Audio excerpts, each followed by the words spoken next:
Hi, it's Leila here. So you know that growing collection of files on your computer? What if you had to reorganize and rename 100 of those files? It's not something you want to do manually. Well, luckily, there is a tool that saves you hours, plus it's really easy to use. Some time ago, I made a video on how to use Power Automate Desktop to rename many files. There we covered a simple but also a more complex renaming task. Now, Power Automate Desktop can do a lot more than renaming, and it can get quite tricky. An alternative software you can use for simple file renaming is Total Commander, which is a shareware file manager for Windows.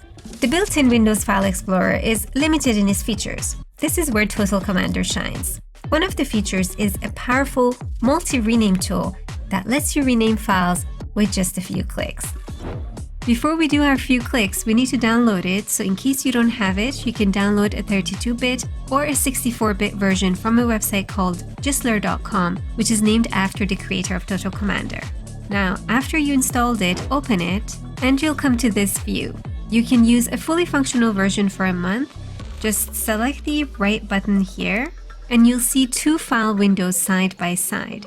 If you need to move files, then you're going to need the second one, but since we're just dealing with existing files, we're going to stick to the left window. Now what you see here is a glimpse of your file explorer. So here I can see this is my C drive. You can change directories from here, and you can navigate by just clicking on a folder. If you need to go back, you can click the back button to go up. Now here you see that I have a sales folder, and then I have a subfolder inside that sales folder. I want to rename some of these files, but before I do that, I want to show you another cool feature that I really like. If I wanted to get the complete file path of, let's say, these files, I'm just going to select them by holding down Control, and then from this menu here, there is a feature called Copy Names with Full Path. I'm going to select that, then let's open up Excel and press Ctrl V, and I have the complete path here. If I wanted the complete path of everything, I can press Ctrl A to select everything here, and that includes the folder as well. Again, if I go and copy these names, go to Excel, paste them here, I have everything in one place. Now, what if you didn't want the folder, but you wanted the path of the files inside that folder? Well, there is a great shortcut for that. Ctrl B selects all the files, and it also looks inside the subfolders. Then we can do Ctrl A to select everything, copy file path, go and paste it in here. And now we also have the path of the files inside our subfolder. Okay, so a really cool, neat feature that is just so easy to use. Now let's talk about renaming files. The first step you need to do is to select the files you want to rename. So in this case, I have all files selected, also files inside subfolders.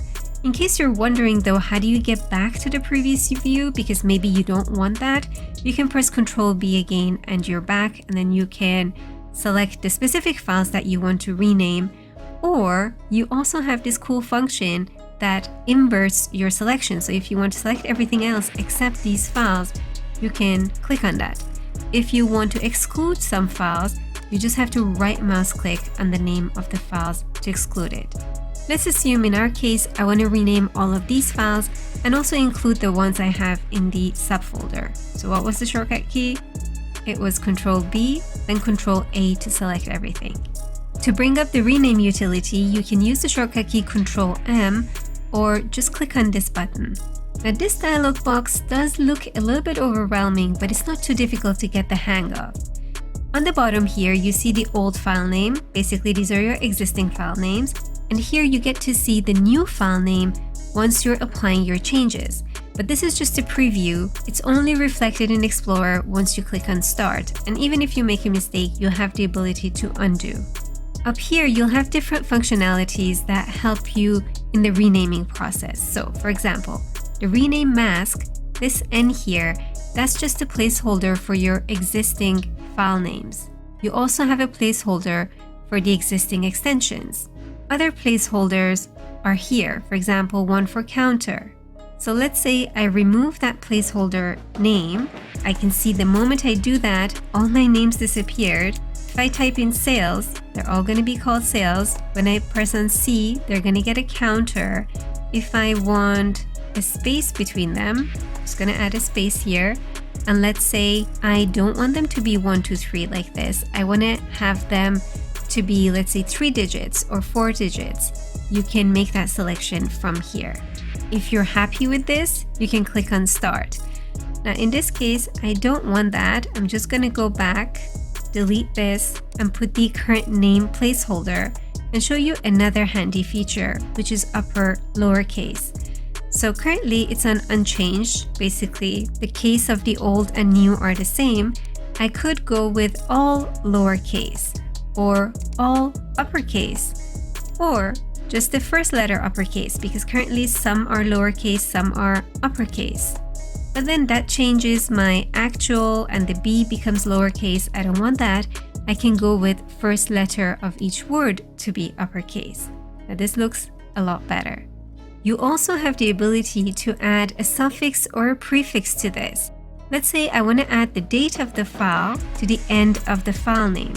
I'm going to put an underscore here and then select YMD. This copies over the date that it was last edited and puts it in YMD format. So first is year, then month, and then day. If you don't want the day, you can just remove that. You could of course also add this before the name. And if you want the suffix to be fixed, you can just type it in here. So let's say I want 2022 09 20. If I want a prefix as well, I can go to the front and add it in here as well. Okay, so in this case, I'm just going to remove that and keep this in. Let's just remove the day here. And let's say we're happy with this. We actually want to apply this.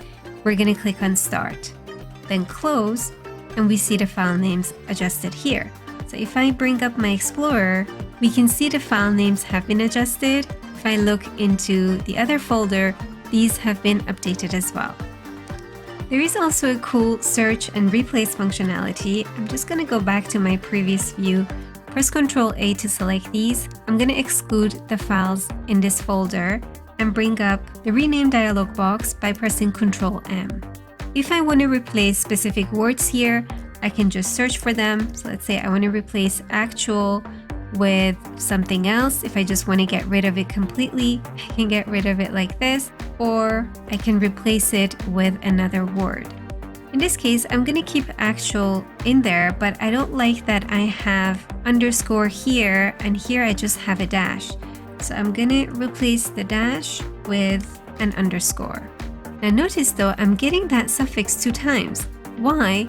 Because it's remembered my settings from before. So I'm just going to remove that. I don't want that in the final outcome. But another thing I do want to change is the extension.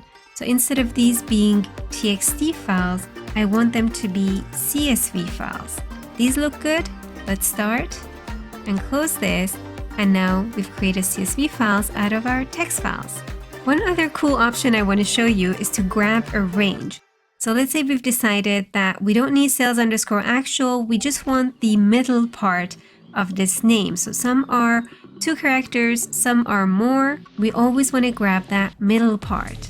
There are some features that help you do that. I'm just going to press Ctrl A to select this, right mouse click to unselect, Ctrl M to bring up the rename tool. And here you can use the range. You get to select the characters that you want to insert. So I want to insert these. And when I do that, it tells me this is character 14 to 17. And you have options to modify here, but right now this makes it fixed. I don't want it fixed because the length of these are different. There's a cool option here that allows you to measure the last character from the end. So basically 14 characters from the beginning and 8 from the end. And when I click on OK, I get the middle part correctly extracted. And if I'm happy with this, I'm going to click on Start, Close, and all my files have been renamed.